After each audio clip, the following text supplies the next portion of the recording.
विशेष रूप से आज हमारे पूज्य आचार्य श्री इंद्रदीन सुरेश्वर जी महाराज जी की हमारी पुण्यतिथि है, जिनका हमारे जीवन के ऊपर खूब कृपा रही है, खूब अनुग्रह रहा है, खूब मेहरबानी रही है।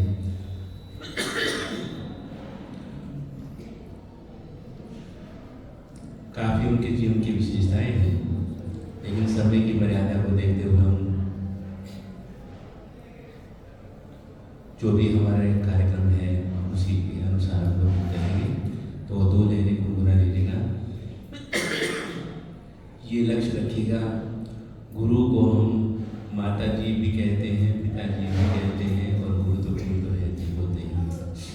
फिर गुरु को हम लोग ब्रह्मा विष्णु महेश भी कहते हैं, सारी शक्ति उनमें रहती है। हमारे जीवन का निर्माण उनके हाथों में होता है। ऐसे हमारे गुरु महाराज होते हैं, जिनके जीवन में भी अंधकार नहीं होता है और हमारे जीवन का अंधकार भी वो दूर कर देते हैं। तो 2 लाइनें उनके लिए गुनगुनाए लिख रहे हैं।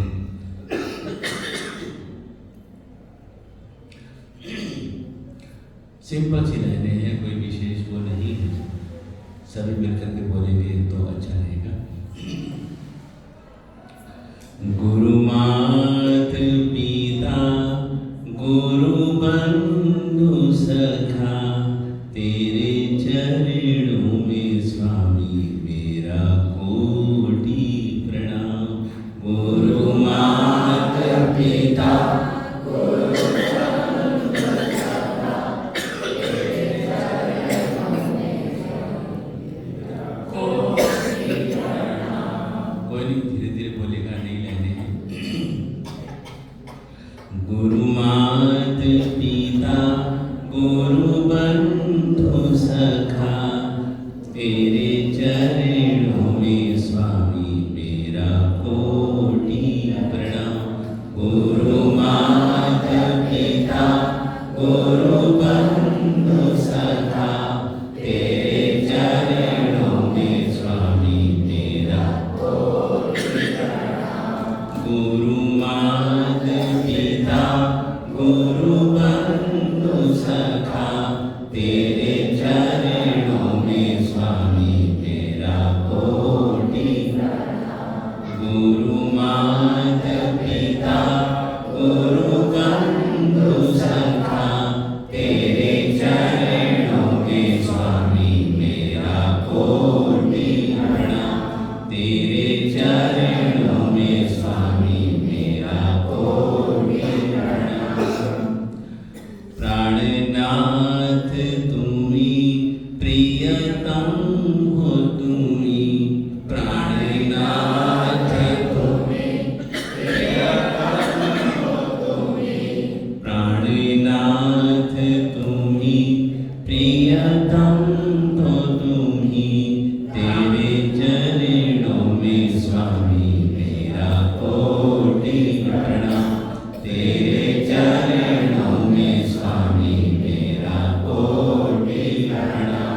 गुरु मात पिता गुरु बंधु सखा, गुरु मात पिता गुरु बंधु सखा, तेरे चरणों में स्वामी मेरा कोटि प्रणाम।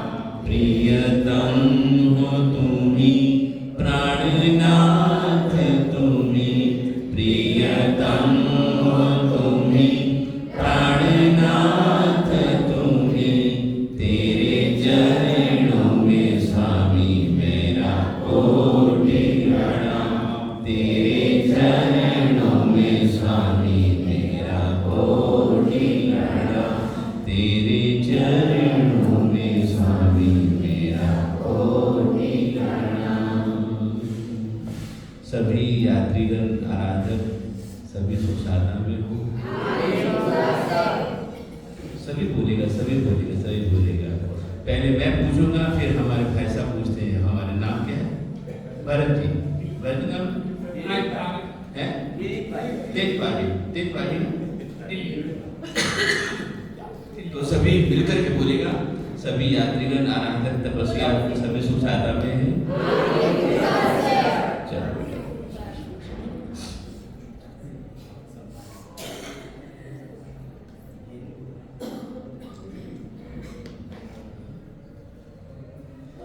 शत्रुंजय गिरिराज की बोले आदिनाथ भगवान की बोले विजय वल्लभ सूरी महाराज की बोले विजय इंद्रदिन सूरी महाराज की।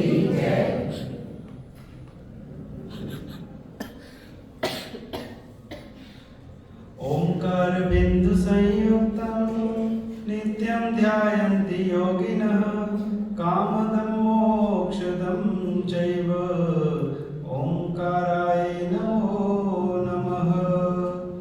आत्मारामं गुणाकारं वल्लभं लोकवल्लभं समुद्रं मोददातारं इंद्रदिन्नं नमाम्यहम् नित्यानंदं नमाम्यहम्। परम तारक परम परमात्मा के चरणों में अनंत अनंत वंदन। परम श्रद्धेय गुरुचरण उपस्थित धर्मानुरागी भव्य आत्मा, आप लोगों का सांसारिक जीवन है। संसार के व्यवहार से आप लोग बंधे हुए हो और घर गृहस्थी में आपको अपनी रिश्तेदारियां निभाने के लिए आपकी अनुकूलता हो या ना हो आना जाना पड़ता है। सामने वाले ने शादी ब्याह की तारीख नक्की करी तो आपकी अनुकूलता देख के नक्की करके खुद का मुहूर्त देख के नक्की करी। और उस दिन आपका कोई जरूरी काम हो तो क्या करोगे? शादी छोड़ोगे कि काम छोड़ोगे? काम छोड़ना पड़ेगा। कोई व्यक्ति गुजर जाता है और मौत बताकर नहीं आती, उसका कोई मुहूर्त नहीं है। और उस समय कोई आपका जरूरी काम हो और कोई अपना नजदीक का व्यक्ति गुजर जाए तो उस समय आपको वहां पर जाना जरूरी हो जाता है। ये संसार के जो व्यवहार हैं ये निभाने होते हैं। अगर आपने कोई किसी शादी के अंदर में किसी को आमंत्रण दिया और वो मान लो नहीं आया तो आपके मन में क्या आता है? उसके प्रति कुछ ना कुछ आएगा कि कहा भी था, कार्ड भी भेजा था, अरे फोन भी किया था, उसके बावजूद भी नहीं आए।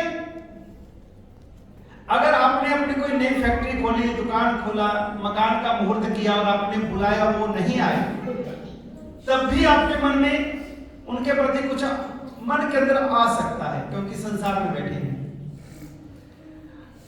आपके सांसारिक हर कार्य के अंदर में आपके रिश्तेदारों को, स्नेही स्वजनों को, मित्रों को, जिनको आप बुलाते हैं, चाहते हैं, उनको आना होता है, निभाना होता है, तभी संसार चलता है, तभी आपके ये सारे व्यवहार चलते हैं। लेकिन मैं आपसे पूछूं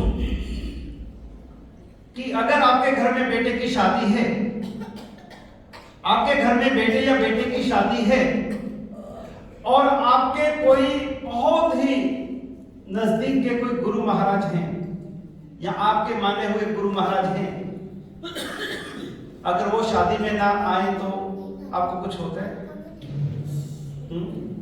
आपके घर की शादी में आपके परिवार का सबसे मुख्य फंक्शन और उसमें गुरु भगवान शहर में आए हुए हैं, नगर में हैं, आप घर के पास में उतरे हुए हैं, लेकिन फिर भी वो आपके घर के प्रसंग में, शादी में वो नहीं आ रहे। आपके घर में खुशी का प्रसंग है, गमी का प्रसंग है, वो नहीं आ रहे।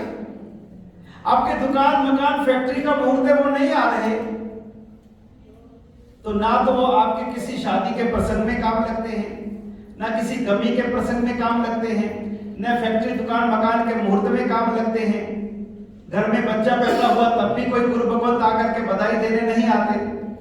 तो आपके किसी सांसारिक व्यवहार में गुरु भगवंत काम नहीं आते, तो फिर गुरु भगवंत की जरूरत क्या है?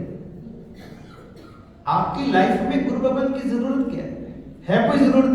शादी में कोई काम नहीं, गमी में कोई काम नहीं, कोई मुहूर्त में कोई काम नहीं, बच्चा जन्मा कोई काम नहीं, कोई लेन देन करना कोई काम नहीं। आपके किसी सांसारिक व्यवहार में कोई जैन साधु भगवंत, साध्वी जी भगवंत कहीं पर भी आपके सांसारिक व्यवहार में वो शामिल नहीं होते, तो फिर आपके जीवन में गुरु का काम क्या है?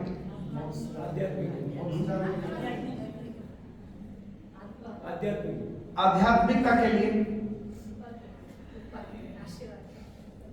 आशीर्वाद किसके लिए कि भी हमारा गुरुदेव आशीर्वाद दो, बेटी की शादी हो जाए, गुरुदेव फैक्ट्री थोड़ी धीमे चल रही है, गुरुदेव थोड़ा पैसा रुका हुआ है, थोड़ा मामला गड़बड़ चल रहा है, गुरुदेव प्रॉपर्टी नहीं बिक रही है।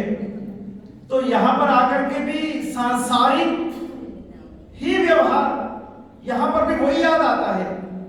आत्मा कब याद आई? कहा कि अभी इतने दिन हो गए, किसी ने गुरुदेव का आके पूछा, गुरुदेव मैं अपनी आत्मा का कल्याण कैसे करूं? इतने दिनों से आप गुरुदेव के संग में हो, कोई 10 मिनट बैठ करके आपने गुरुदेव के साथ में आध्यात्मिक चर्चा की हो?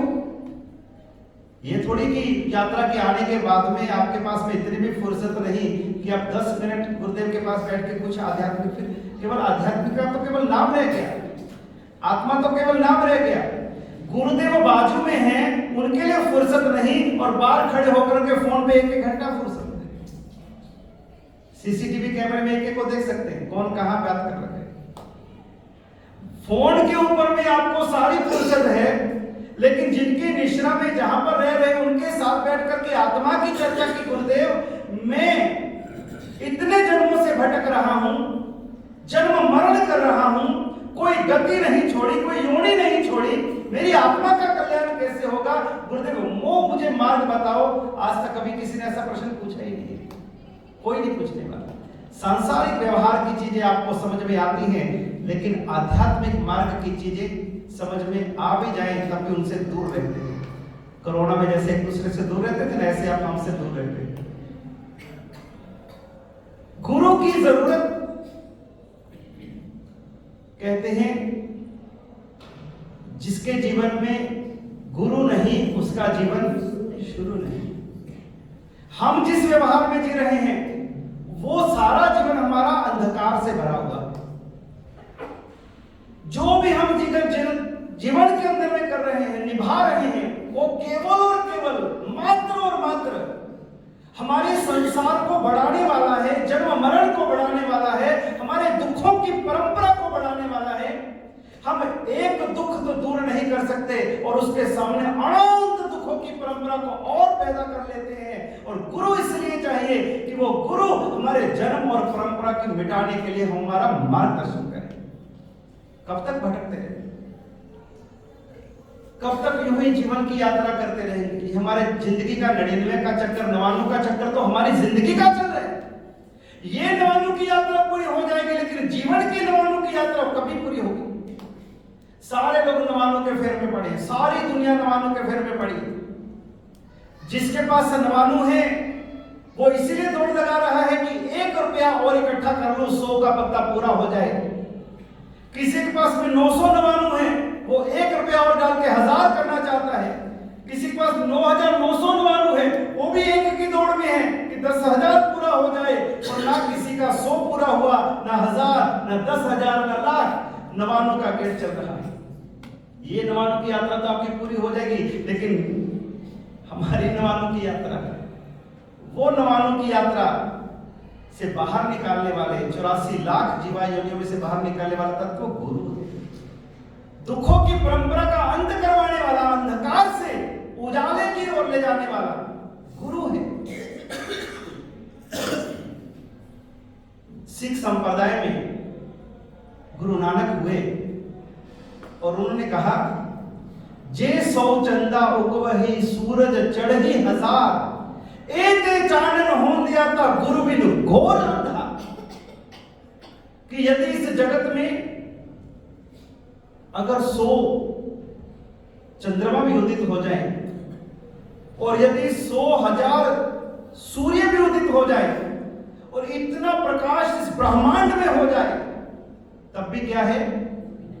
गुरु बिन घोर अंधार। तो गुरु के बिना तो अंधकार ही है। ये बाहर का प्रकाश है, ये द्रव्य प्रकाश है। इस प्रकाश से हमारी आत्मा को कोई लाभ नहीं, लेकिन गुरु ऐसा तत्व है जो हमारे भीतर के अंधकार को दूर कर देता है और भीतर में ज्ञान का प्रकाश पैदा करता है। इसके लिए गुरु चाहिए। सांसारिक व्यवहार के लिए तो आप खुद ही गुरु हो। सांसारिक व्यवहार में तो आपको सब पता, कुछ सिखाना नहीं पड़ता, लेकिन आत्मा के मार्ग पर चलने के लिए आपको सदगुरु चाहिए। और सदगुरु ऐसा कि वो आपको संसार के व्यवहार में कैसे जीना, उसमें भी कैसे जीना, वो भी मार्गदर्शन गुरु इस तरह से देगा कि आप अपने संसार के व्यवहार को भी निभा पाओगे और उसमें अलिप्त रह करके, निर्लेप रह करके, अनासक्त रह करके, और आप भरत महाराजा के जैसे, आप वरुदेवा माता के जैसे आप भी केवल ज्ञान प्राप्त कर सकते हो, कोई बड़ी बात नहीं। लेकिन जीवन जीने का सलीका गुरु सिखाते हैं। ऐसे हमारी जो भगवान महावीर की श्रवण परंपरा में ये जो गुरुदेवों की परंपरा हुई, इसमें हमारे अनंतकारी, हमारे परमाराध्य, प्रातः स्मरणीय, परमार क्षत्रियोद्धारक, चारित्र चूड़ामणि, शासन शिरोमणि, कलिकाल चिंतामणि, जैन दिवाकर, परम पूज्य आचार्य भगवान श्रीमद इंद्रदीन सूरि जी महाराजा, जिनकी की आज 23वीं पावन पुण्यतिथि है। और आज के दिन गुरुदेव अपनी देह का त्याग करके और आगे की यात्रा के लिए प्रयाण कर गए। महायोगी का महाप्रयाण हो गया। आज से 23 वर्ष पहले पूज्य गच्छाधिपति गुरुदेव के साथ हम लोग छरीपाली संघ के साथ चल रहे थे। क्षत्रिय कुंड भगवान महावीर की जन्मभूमि से 1500 यात्रिकों का संग लेकर के और सम्मेद शिखर की ओर बढ़ रहे थे। और जैसे ही सम्मेद शिखर की लिए हमने प्रयाण किया और जैसे हमारा वरघोड़ा सम्मेद शिखर की ओर बढ़ा और जैसे हम जैन श्वेतांबर सोसाइटी के प्रांगण में प्रवेश करने वाले थे, उससे पहले चलते संग में समाचार मिला कि अभी अभी समाचार मिले हैं कि हमारे परम आराध्य गुरुदेव इंद्रदीन सूरि जी महाराज का काल धर्म हुआ। छरीपाली संघ में सम्मेद शिखर में यह समाचार मिले, एकदम आघात पहुंचा। हमारे सिर छत्र, हमारे नायक, हमारे सर्वस्व हमें एकाएक छोड़ करके चले गए। संघ मंदिर जी पहुंचा, दर्शन किए, दोपहर को उपाश्रय में सभा का आयोजन किया और उसमें गुरुदेव के गुणों को याद किया। क्या गुरुदेव के गुण, क्या उनका जीवन, गिरिराज तारने वाला और गुरुराज तारने वाले। और यहां तक कहा गया है कि हम सभी परमात्मा से मिलने के लिए जाते हैं, लेकिन परमात्मा से मिलन कराने वाला भी यदि कोई बीच में तत्व है तो वो गुरु है। गुरु के बिना कभी भी परमात्मा नहीं मिल सकते। डायरेक्ट कितनी भी कोशिश करो, किसी को भी सीधे सीधे परमात्मा नहीं मिले। जिनको भी परमात्मा मिले हैं वो गुरु के माध्यम से ही मिले। इसीलिए कहते हैं प्रभु रूठे गुरु ठोर है। अगर कभी प्रभु रुष्ट हो जाए ना, अगर परमात्मा कभी नाराज भी हो जाए ना, तो कोई चिंता मत करना। क्यों? गुरु है। प्रभु रूठे गुरु ठोर है, तो गुरु तुम्हारा ठिकाना है। गुरु ऐसा है कि वो फिर प्रभु को मना लेगा, तुमको फिर प्रभु से जोड़ देगा। और गुरु रूठे नहीं ठोर। और यदि गुरु रूठ गए तो फिर दुनिया में कोई ऐसी ताकत नहीं है कि जो तुम्हें परमात्मा तक पहुंचा सके। प्रभु रूठे गुरु ठोर है, गुरु रूठे नहीं ठोर। इसलिए गुरु तत्व, देव गुरु धर्म, बीच में गुरु को रखा है। ऊपर परमात्मा है, नीचे धर्म है, बीच में गुरु है। गुरु को बीच में क्यों रखा? क्योंकि बीच में गुरु रह करके सेतु का काम कर रहा है, जोड़ने का काम कर रहा है। एक तरफ तो देव है, एक तरफ है धर्म, बीच में बैठा सतगुरु दे दो मारो मर्म। ये गुरु बीच में इसीलिए बैठा है कि ये तुमको धर्म का मर्म भी समझाता है और धर्म करके वो तुमको परमात्मा से भी जोड़ देता है। इसलिए गुरु सेतु का काम, ब्रिज का काम, जोड़ने का काम गुरु करता है। गुरु निकल गया, ना धर्म मिलेगा ना प्रभु मिलेंगे। इसलिए गुरु को पकड़ो, गुरु का हाथ पकड़ लो।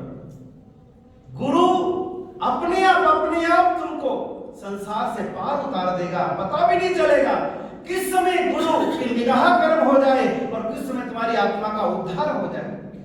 गुरुदेव इंद्रदीन सूरि दादा, जिनका आलंबन लेकर के कितनी आत्माएं कितनी आत्माएं कल्याण के पंथ पर आगे बढ़ गई। गुरुदेव तपस्वी थे, त्यागी थे, संयमी थे, आराधक थे, उच्च कोटि के साधक थे। स्वयं माणिभद्र दादा जिनको दर्शन देने के लिए आते थे। आज तक अपने को किसी देव देवी ने दर्शन दिए? किसी को दिए? किसी देव देवी ने? लेकिन इंद्रदेव सूरी दादा की ऐसी साधना शक्ति की माणिभद्र दादा उनको प्रत्यक्ष हुए, और जिस रूप में माणिभद्र दादा ने उनको दर्शन दिए, उसी रूप में उन्होंने उनकी प्रतिमा का निर्माण करवा करके पावागढ़ तीर्थ के अंदर में उसकी प्रतिष्ठा कर, वही रूप के अंदर माणिभद्र दादा। और जब दूसरा बाईपास सर्जरी का उनका ऑपरेशन हुआ, कैसे देवी देवता उनके सहायक थे, उनके अंग संग रहते थे। दूसरे बाईपास सर्जरी का ऑपरेशन बॉम्बे के अंदर में चल रहा था। भक्तगण चिंतित थे, साधु साध्वी समुदाय चिंतित था, क्या होगा क्या होगा। गुरुदेव का दूसरा बाईपास सर्जरी का ऑपरेशन चल रहा है, और ऑपरेशन थिएटर के बाहर बहुत सारे भक्त खड़े थे। और कुछ समय के बाद में डॉक्टर्स ऑपरेशन थिएटर से बाहर आए। चेहरा उदास था, गमगीन था, और इससे पहले कि वो अपनी बात सामने बताते, इतने में अंदर से भागे भागे जो वार्ड बॉय थे वो आए। डॉक्टर साहब जल्दी आइए, जल्दी आइए। क्या हुआ? अरे डॉक्टर साहब, जिनकी नाड़ी बंद हो गई थी, हार्ट ने काम करना बंद कर दिया था, शरीर जिनका डेड हो गया था, और आप ऑपरेशन छोड़ करके बाहर आ गए। अरे उनका शरीर फिर से धड़कने लगा, उनका हार्ट फिर से चलने लगा, और वापस आइए। और वो अंदर आए। डॉक्टर से हैरान हो गए कि ये हुआ कैसे, मशीनरी बंद हो गई, सब कुछ रुक गया, और फिर वापस ये कैसे चालू हो गया। तो उन्होंने बोला कि ये हुआ कैसे। तो उन्होंने कहा कि जैसे ही आप लोग ऑपरेशन थिएटर का दरवाजा खोल के बाहर गए, इतने में दो जनों को हमने व्हाइट कपड़ों में अंदर आते हुए देखा, और उन्होंने गुरुदेव के हृदय के ऊपर में, हार्ट के ऊपर में हाथ घुमाया और निकल गए। वो कौन थे, वो कौन सी देव शक्ति थी, वो कौन से फरिश्ते थे, हमको पता नहीं चला। और जो दुनिया छोड़ के चले गए थे, वापस उनमें प्राणों का संचार हो गया। तो ये कोई देव शक्ति थी जो वापस गुरुदेव को नया जन्म देकर के गई, जीवन देकर के गई। ऐसा उनका जीवन था, ऐसे उनकी तपस्या थी। बाईपास सर्जरी के बाद में भी उन्होंने वर्षितप किए। बाईपास सर्जरियों के बाद में भी उन्होंने आर्मिल की होलियां, बड़ी बड़ी होलियां करी। 55 में 56 में बड़ी बड़ी होलियां उन्होंने, वर्धमान तक की होलियां करी। और इतने वो साहसी थे, इतने वो निडर थे, निर्भीक थे, जो ठान लिया होकर के रहेगा। अगर मान लो माहौल खराब हो, चारों तरफ हिंसा हो रही हो, मारकाट मची हो, हिंदू मुसलमान के दंगे भड़क चुके हों, और ऐसी स्थिति के अंदर में आपके घर मोहल्ले या आसपास शहर के अंदर में भी हुड़दंग मचा हो, तो आप बाजार में या गली मोहल्ले में आराम से घूम पाओगे? नहीं, माहौल खराब। गुरुदेव सादड़ी में विराजमान थे, और पुणे के सादड़ी निवासी बाफना परिवार ने अपनी जन्मभूमि सादड़ी से शत्रुंजय गिरिराज का 6वीं पालित यात्रा संघ निर्धारित किया था। गुरुदेव अपने साधु साध्वी परिवार के साथ सादड़ी पहुंच चुके थे, सब तैयारियां हो चुकी थी। और योगानुयोग की बात है कि उन्हीं दिनों के अंदर में बाबरी मस्जिद का विध्वंस किया गया, और जैसे वो ढांचा तोड़ा गया, सारे देश में कौमी जंग छिड़ गया। हिंदू मुसलमान के अंदर में जंग छिड़ गई, जगह जगह आगजनी की घटनाएं, मारतोड़ की घटनाएं, सारे देश के अंदर में हालत बेकाबू हो गई।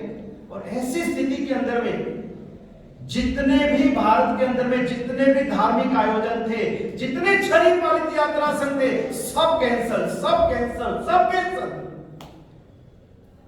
अब इधर सादड़ी कहां और शत्रुंजय कहां? इतनी लंबी दूरी, बीच में गांव, शहर, नगर, कैसे कैसे क्षेत्रों से निकलना, और उसमें साधु साध्वी चतुर्वेद संघ, इतनी बड़ी जनमेदनी के साथ पैदल चलना।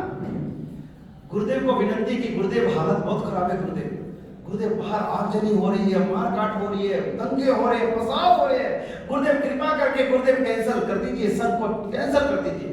और गुरुदेव ने कहा कि क्या तुमको शत्रुंजय दादा पे विश्वास नहीं? क्या आदिनाथ दादा पे विश्वास नहीं है? अरे तुम्हारा विश्वास कैसे डगमगा सकता है? अरे आदिनाथ दादा मेरे घट के अंदर में बैठे हैं, शत्रुंजय के लिए चलना है, कुछ नहीं होगा।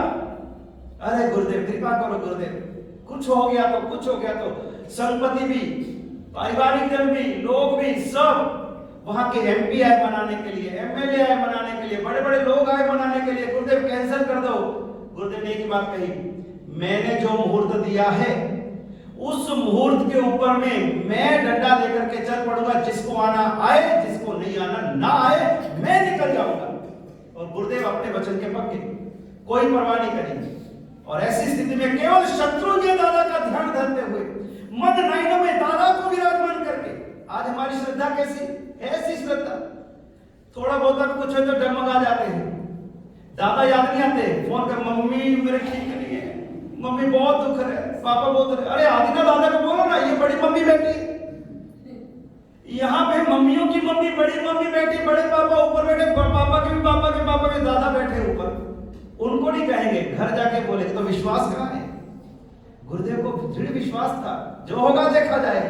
दादा बैठे मेरे, और ऐसी स्थिति में गुरुदेव ठीक समय पर मुहूर्त में डंडा लेके रवाना। गुरुदेव निकले, पीछे साधु भागे, सब साधु जी भगवंत निकले, और संपत्ति निकला, लोग निकले, चल पड़ा, संघ का कारवां चल पड़ा। और गुरुदेव की वो दृढ़ता, वो साहस, वो चमत्कार हुआ। और जैसे जैसे गुरुदेव आगे बढ़ रहे थे, अखबारों में समाचार आ रहे थे, यहाँ आगजनी हुई, यहाँ ये घटना घटी, यहाँ ये घटना घटी। और जैसे गुरुदेव उस गांव में पहुंचते, वैसे वैसे वहां पर आगे आगे शांति शांति शांति शांति होती गई। और 45 दिन का वो संघ था, छरीपाली संघ 45 दिन का संघ था। और गुरुदेव ने संघ के निर्विघ्न संपन्नता के लिए 45 आंबिल किए, निरंतर आंबिल किए, डेली आंबिल किए। और शत्रुंजय गिरिराज को याद करते करते और यात्रा संघ ठीक समय पर शत्रुंजय पहुंचा। और वो पूरे भारत के अंदर में, ऐसी स्थिति के अंदर में, ऐसे माहौल के अंदर में, अगर कोई एकमात्र कोई धार्मिक आयोजन हुआ, एकमात्र कोई छरीपाली संघ निकला, तो गुरुदेव विजय इंद्रजीत जी की निश्रा में ये सादड़ी से शत्रुंजय का संघ निकला। ऐसे वो महान पुरुष थे, ऐसी उनकी श्रद्धा थी, ऐसे शत्रुंजय के प्रति उनका विश्वास था। तब जाकर के यहाँ पहुंचे और दादा के दर्शन किए उन्होंने। फिर चातुर्मास भी किया यहाँ पर, वर्षितव किया यहाँ पर आकर के। जब भारत और पाकिस्तान का विभाजन होना था, उस समय भारत और पाकिस्तान में कौमी हिंसा, जंग चल रही थी, कत्लेआम हो रहे थे, बहुत दुर्दशा थी उस समय। और जैसे ही विभाजन की लाइन खींची, और उस समय जो पाकिस्तान में थे, हिंदू क्या, जैन क्या, उनके साथ में कैसा दुर्व्यवहार हो रहा था। और ऐसी स्थिति के अंदर में वल्लभ सूरी जी महाराज से पाकिस्तान में थे, गुजरांवाला में उनका चौमासा चल रहा था। 15 अगस्त 1947 को भारत आजाद हुआ, और अगस्त चौमासे में आती है, गुरुदेव का चौमासा था। और ऐसी स्थिति के अंदर में कौमी जंग छिड़ी हुई है, हिंदू मुसलमान के कत्लेआम हो रहे हैं, अल्लाहू अकबर के नारे गलियों में गूंज रहे हैं, नंगी तलवारें लेकर के लोग घूम रहे हैं, जो आया मार काट मची हुई है, कब्जे हो रहे हैं। ऐसी स्थिति में गुरुदेव पाकिस्तान में हैं। और ऐसी स्थिति में अगर गुरुदेव सुरक्षित भारत पहुंच सके, सुरक्षित भारत आ सके, उसके पीछे भी अगर किसी की शक्ति थी ना, तो शत्रुंजय गिरिराज की। कैसे? तो शत्रुंजय गिरिराज की शक्ति कैसे? वल्लभ सूरी जी महाराज साहब ने ऐसी स्थिति के अंदर में, मन के अंदर में एक अभिग्रह धारण किया कि हे शत्रुंजय गिरिराज आदिनाथ दादा, यदि मैं पाकिस्तान से ऐसी स्थिति के अंदर में सारे संघ को लेकर के सकुशल भारत आया, तो मैं सबसे पहले शत्रुंजय आपकी यात्रा करने के लिए आऊंगा, मैं यात्रा करने के लिए आऊंगा। और शत्रुंजय गिरिराज के प्रभाव से गुरु वल्लभ सुरक्षित ऐसी स्थिति के अंदर में पाकिस्तान से भारत आए, अमृतसर पहुंचे, और सारे संघ को सुरक्षित भारत लेकर के आए। और आज यदि वो भगवान के रूप में पूजे जाते हैं, तो उसके पीछे कारण ये गुरु वल्लभ का शत्रुंजय प्रेम। और उसके बाद गुरुदेव पंजाबियों को बोला कि भैया अब मुझे शत्रुंजय के दर्शन करने हैं, और गुरुदेव शत्रुंजय पधारे, दादा की यात्रा करी, धन्यवाद दिया। और उसके बाद गुरुदेव मुंबई पधारे। और मुंबई के अंदर में अब गुरुदेव को पंजाब पहुंचना था। वो चाहते थे कि मेरी अंतिम जो शरीर है उसका पंजाब के अंदर में ही मैं विसर्जित हूं, लेकिन वो पंजाब तो नहीं पहुंच पाए। लेकिन उनके मन में था मुझे शत्रुंजय जाना है, मुझे पंजाब पहुंचना है, मुझे शत्रुंजय जाना है। लेकिन उनका अंतिम समय का वचन कैसे फला कि बॉम्बे के अंदर में उनका मरीन ड्राइव के अंदर में काल धर्म हुआ और उनका संस्कार बॉम्बे का जो हमारा भाई खला का शत्रुंजय है, सेठ मोती शाह का बनाया मंदिर, वो क्या है, वो शत्रुंजय है। और उसी शत्रुंजय परिसर के अंदर में हमेशा हमेशा के लिए गुरुदेव वहां पर हमेशा के लिए समाधिस्थ हो गए, वहीं पर उनकी समाधि बनी, वही संस्कार हुआ, तो शत्रुंजय में ही बस गए। तो ऐसा ये शत्रुंजय, चाहे वो गुरुदेव इंद्रदीन सूरी दादा हो, चाहे गुरु वल्लभ, हमारी सारी गुरु परंपरा के संबंध इस गिरिराज के साथ में जुड़े हुए हैं। ऐसा ये गिरिराज, इसके ऊपर में हमें नवानु यात्रा करने का सौभाग्य मिला हुआ है। आज गुरुदेव की पुण्यतिथि के प्रसंग पर हम उनके चरणों में कोटि कोटि वंदन करते हैं, नमन करते हैं। वो जहां पर भी हों, वहीं से अपने संघ पर, अपने चतुर्विध संघ के ऊपर में, हम सभी के ऊपर में अपनी कृपा वृष्टि बरसाएं और खूब श्री संघ की जाहो जलाली हो, खूब श्री संघ फले फूले, खूब हर तरह से धर्म आराधना में आगे बढ़े और गुरु हमें ज्ञान का प्रकाश दे, गुरु हमें बोध दे, गुरु हमें सन्मार्ग दे। और हमारे जीवन के अंदर में जो कमियां हैं, बुराइयां हैं, जो हमारे जीवन के अंदर में कमजोरियां हैं, जो भी हमारे जीवन के अंदर में कुछ, तो वो गुरु कृपा से सब दूर हो और हम सन्मार्गगामी बने, परम पद के अधिकारी बने। गुरुदेव के चरणों में कोटि कोटि वंदना करते हुए मैं यहीं पर विराम लेता हूं। मैं कहूंगा कि हमारे गुरु भगवंत भी आज गुरुदेव के जीवन के ऊपर में कुछ ना कुछ अवश्य प्रकाश डाले। ऐसे महामना महायोगी के जीवन के बारे में जितना कहें उतना ही कम है। तो अपने श्रद्धा सुमन समर्पित करते हुए विराम।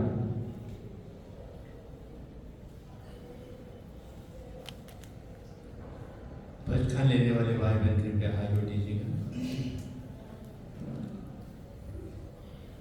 पाढ़ार जो कुछ नहीं रखना हमारे सारे सारे महात्मा गांधी हम सब समेत दूसरी देवचरम बजे जो व्यक्ति हार वस्त्र कानून प्रयोग जो सारे महात्मा गांधी सब समेत और को सूचना तो सूचना दे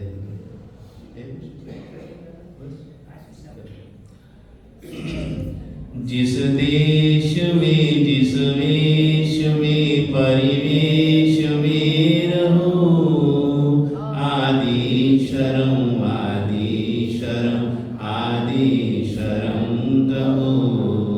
जिस देश में जिस वेश में परिवेश में रहो आदि शरम आदि शरम आदि शरम कहो। जिस देश में जिस वेश में परिवेश में रहो आदि शरम आदि शरम आदि शरम कहो।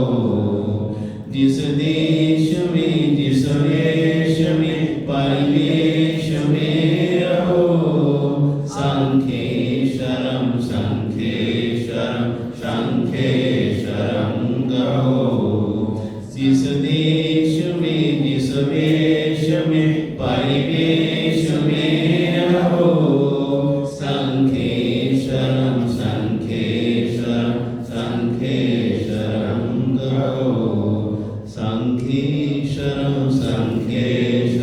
संखे शरम कहो।